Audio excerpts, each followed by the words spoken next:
आप सभी साथियों को एक बार फिर नमस्कार।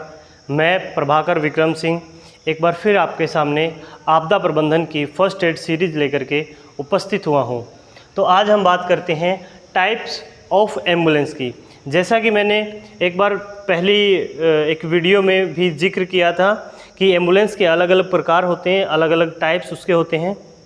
तो आज हम उस पर विशेष रूप से और विस्तार से चर्चा करेंगे।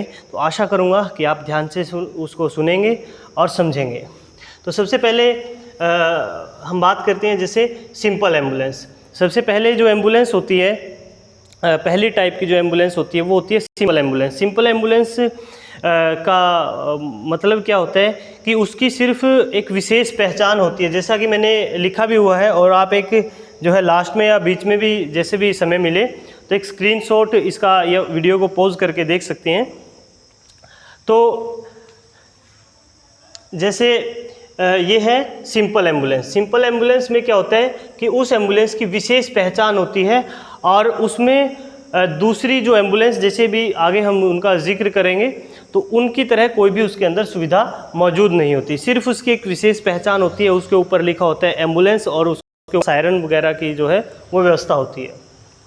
तो उससे आगे हम बात करें तो ये BLS basic life support ambulance, उसमें क्या होता है कि मूलभूत जो सुविधाएं होती है, मूलभूत सुविधाएं कैसे, जैसे किसी भी कैजुअलिटी को सड़क दुर्घटना या किसी आफत आपदा के समय पीड़ित वो हुई है और उसको वहाँ से उठाया, एम्बुलेंस में लोड किया, और जो भी एम्बुलेंस के ड्राइवर के साथ या उसके अलावा एम्बुलेंस के अंदर कोई भी मेडिकल या पैरामेडिकल स्टाफ का नुमाइंदा उसके अंदर होगा और वो कैजुअलिटी की मदद करेगा जो मूलभूत सुविधाओं के साथ। जैसे उसको चोट लगी है, उसका खून बह रहा है, उसको फ्रैक्चर हो गया तो उसको स्प्लिंट से, फट्टी से, लकड़ी के टुकड़े से किसी भी तरीके से उसको स्टेबलाइज कर दिया, उसके खून को रोक दिया, उसके घावों को साफ कर दिया, या उसको साइकोलॉजिकल तरीके से उसको सपोर्ट किया, उसके साथ बातचीत करके, उसको हौसला दे करके। ये था BLS बेसिक लाइफ सपोर्ट। उसके बाद हम बात करते हैं ALS advance life support. Advance life support में क्या होता है, लाइफ सपोर्ट सिस्टम, लाइफ को कृत्रिम या आर्टिफिशियल तरीके से कैसे हमारे ऑर्गन्स को जो है संचालित किया जाता है, वो चीज़ें उसके अंदर जो है वो मौजूद होती है और उन चीज़ों से वो लेस होती है। ALS एडवांस लाइफ सपोर्ट जो एम्बुलेंस होती है उसके अंदर होता है लाइफ सपोर्ट सिस्टम। वो कैसे लोगों को कैसे कैसे पीड़ित या दुर्घटनाग्रस्त व्यक्तियों की मदद करने में सहायता करती है। जो व्यक्ति उच्च जोखिम व गंभीर बीमारियों से ग्रस्त रोगियों के लिए और पीड़ित लोगों के लिए ये एम्बुलेंस काम में लाई जा सकती है। तो उससे आगे हम बात करेंगे बाइक एम्बुलेंस की। बाइक एम्बुलेंस या एम्बुलेंस बाइक, किसी भी तरीके से आप इसको जो है परिभाषित कर सकते हैं।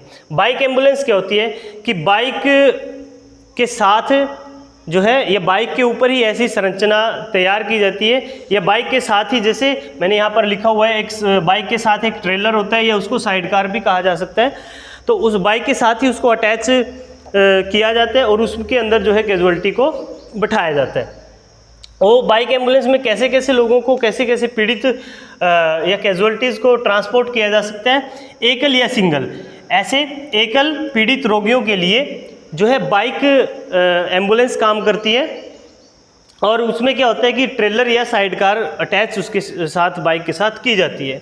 उसके लाभ क्या क्या होते हैं, देखो अलग अलग टाइप की जब एम्बुलेंस है तो उसका अलग अलग तरीके की उपयोगिता होगी। तो इसकी उपयोगिता क्या है, इसके लाभ क्या होते हैं, जैसे भारी ट्रैफिक जाम की कोई ऐसी आशंका है या निश्चित रूप से आपको पता है कि भारी ट्रैफिक जाम है आपके रास्ते में, तो भारी जो ट्रैफिक जाम है उसे बचने के लिए, भीड़ भाड़ वाला कोई इलाका है जैसे किसी मार्केट से या किसी भी ऐसी भीड़ भाड़ वाली जगह से आपको वहाँ से निकलना है, तो किसी भी 4 पहिया वाहन से आप वहाँ से आसानी से नहीं गुजर सकते हैं, तो बाइक एम्बुलेंस उसमें काम करती है। संकरे, पहाड़ी या दुर्गम मार्गों पर बाइक एम्बुलेंस काफ़ी काम करती है, जहाँ पर जो इतना चौड़ा रास्ता नहीं होता जहाँ से कोई भी 4 पहिया वाहन वहाँ से गुजर पाए, तो वहाँ पर बाइक एम्बुलेंस काम करती है। तो 4 पहिए किसी भी वाहन की तुलना में ये काफ़ी मेडिकल इवैक्यूएशन जो होता है, चिकित्सा निकासी जो होती है, वो काफ़ी तेज़ गति से ये कर सकती है, इसमें ऐसी क्षमता होती है। उसके बाद हम बात करते हैं बस एम्बुलेंस की या एम्बुलेंस बस। तो बस एम्बुलेंस क्या होती है, जैसे आप बस में यात्रा करते हो तो उसी को विशेष सुविधाओं के साथ एम्बुलेंस के रूप में जो है अस्तित्व में उतार दिया जाता है।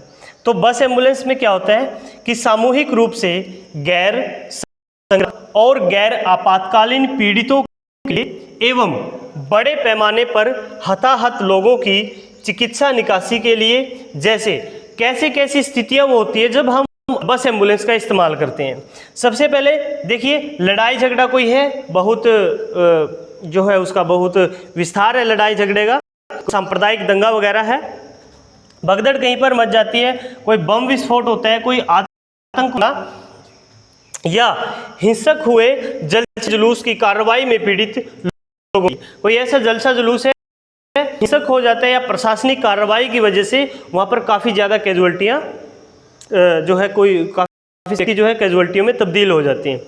तो बस एम्बुलेंस को कई बार मोबाइल हॉस्पिटल या अस्थायी अस्पताल में भी तब्दील कर दिया जाता है, अगर कोई ऐसी जो है वो स्थिति बनती है या पैदा होती है। तो उसके बाद हम बात करते हैं ट्रेन एम्बुलेंस के बारे में। एम्बुलेंस कि रेल एम्बुलेंस, उसमें क्या होता है, देखिए सबसे पहली जो इसमें बात है कि जितनी भी हमने ऊपर जो है 5 तरह की जो बेसिक एम्बुलेंस के बारे में चर्चा की, तो जो ऊपर की जो जितनी भी एम्बुलेंस के बारे में चर्चा की, उन सबसे इस एम्बुलेंस की जो क्षमता है वो बहुत अधिक होती है।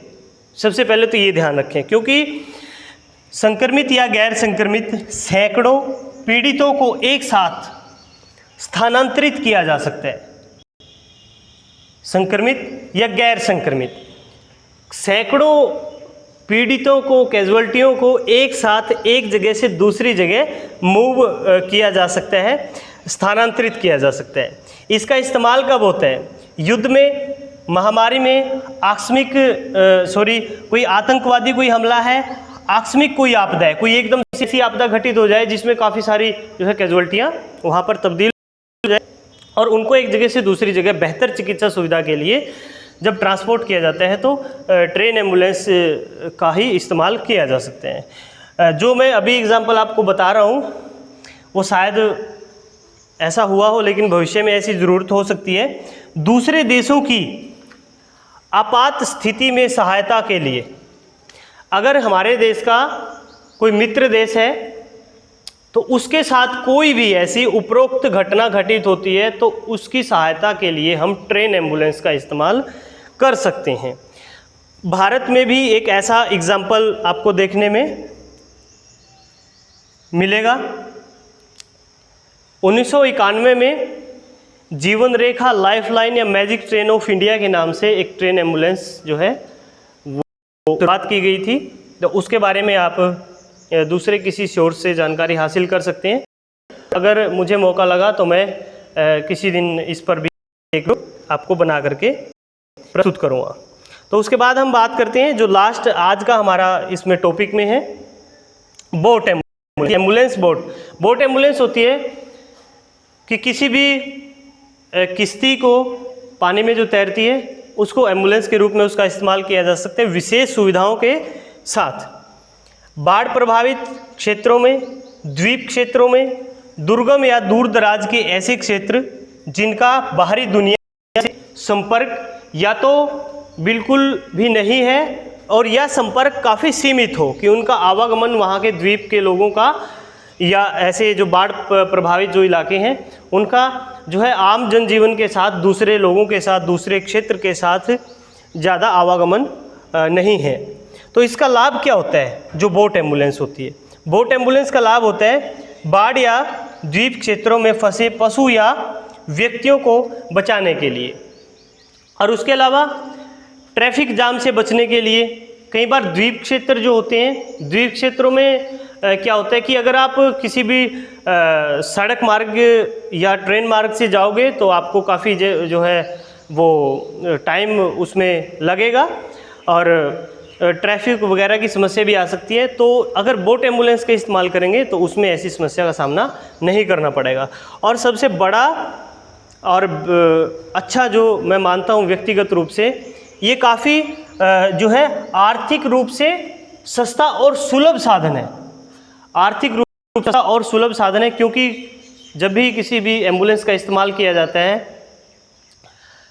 तो वो किसी आपात स्थिति में ही किया जाता है, और जब कोई आपात स्थिति आती है तो आर्थिक व्यवस्था चरमरा जाती है, कितनी भी बड़ी अर्थव्यवस्था किसी भी देश की क्यों ना हो, तो उस स्थिति में आर्थिक रूप से एक सस्ता साधन जो है वो काफ़ी अपना एक महत्वपूर्ण रोल अदा करता है।